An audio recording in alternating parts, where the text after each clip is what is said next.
Hi, welcome to another episode of Cooking with Spectre.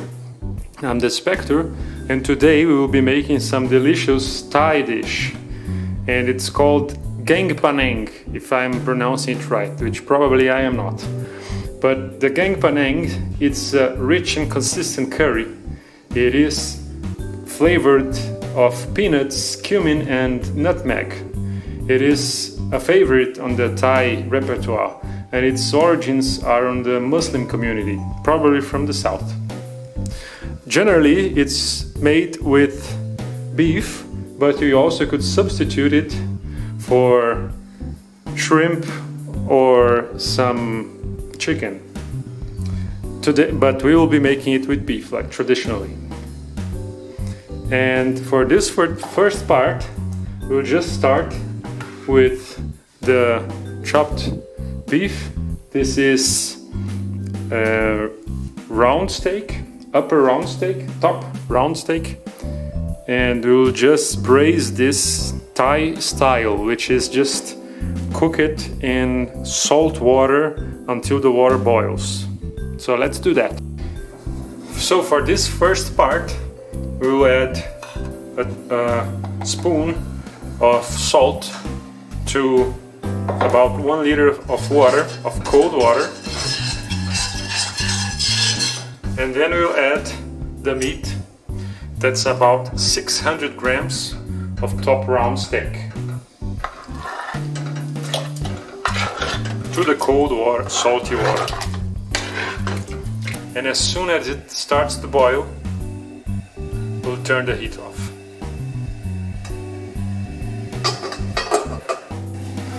So now that the water is boiling, we just turn it off and we take the meat out. And important, and preserve this water, we'll be needing it.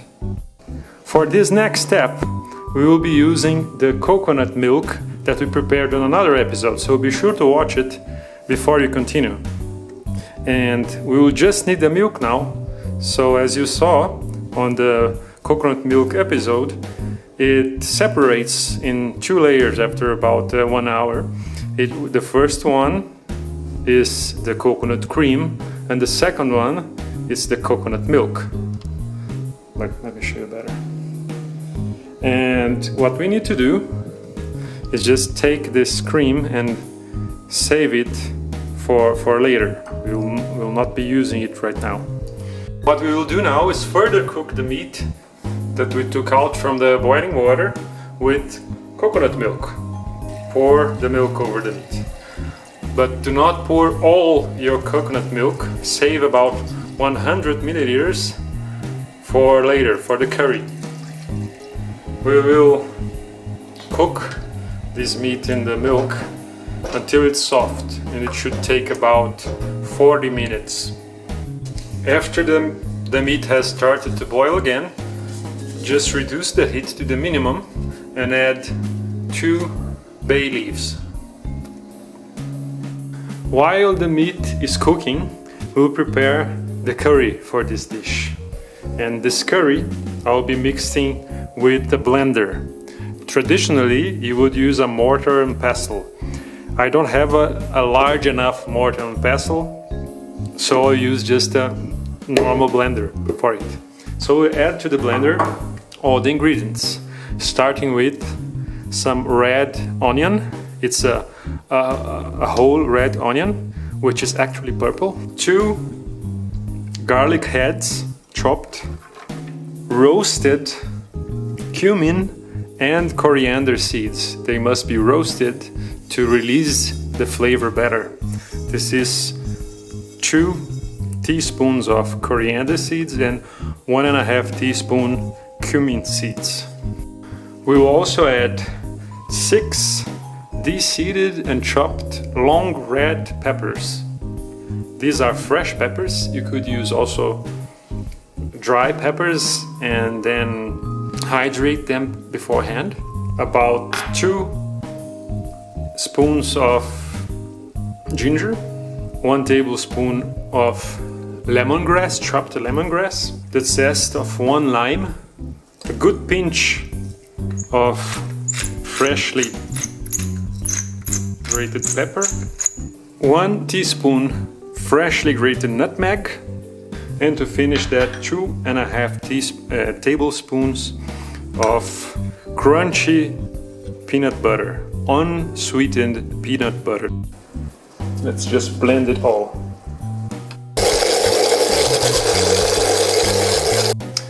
Now it's time to cook the curry, and for that we'll need broken coconut cream, and we make that by taking that coconut cream we prepared before, pouring it in a saucepan,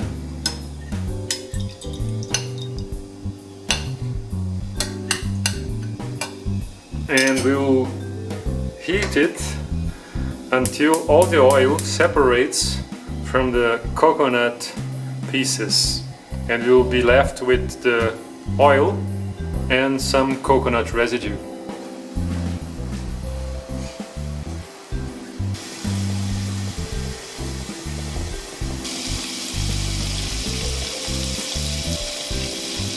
That we have now is the broken coconut cream. So it's time to add the curry paste.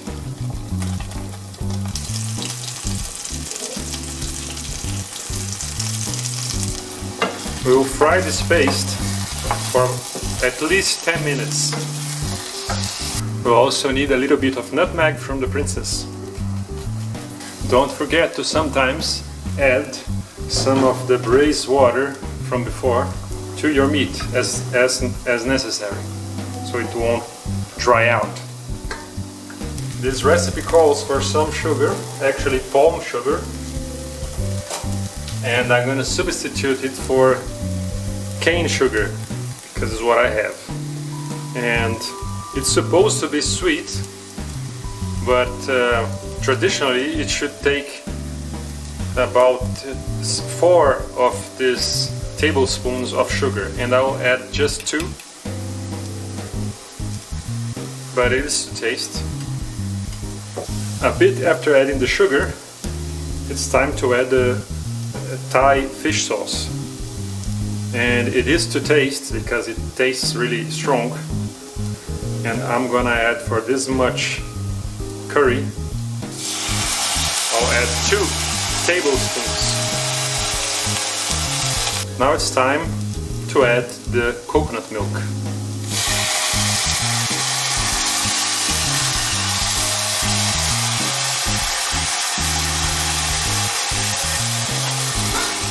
And we shouldn't add it all at once. Now it starts to look like the curry.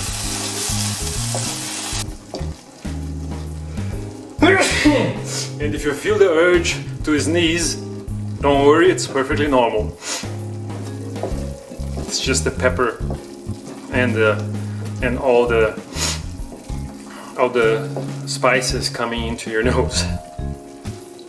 Once you run out of the coconut milk, you could also add a bit of the water we saved from before, from the meat.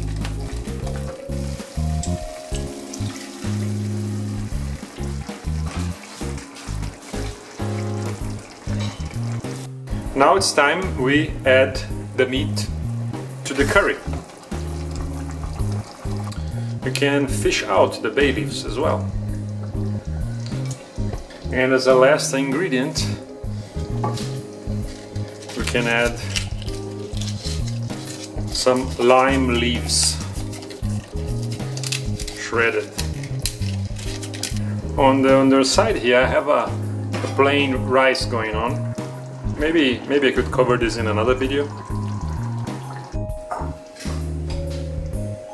And now we'll serve this delicious dish with rice, the Thai Panang curry, and of course some extra fresh sliced pepper and basil. And that's it for today. Hope you enjoyed.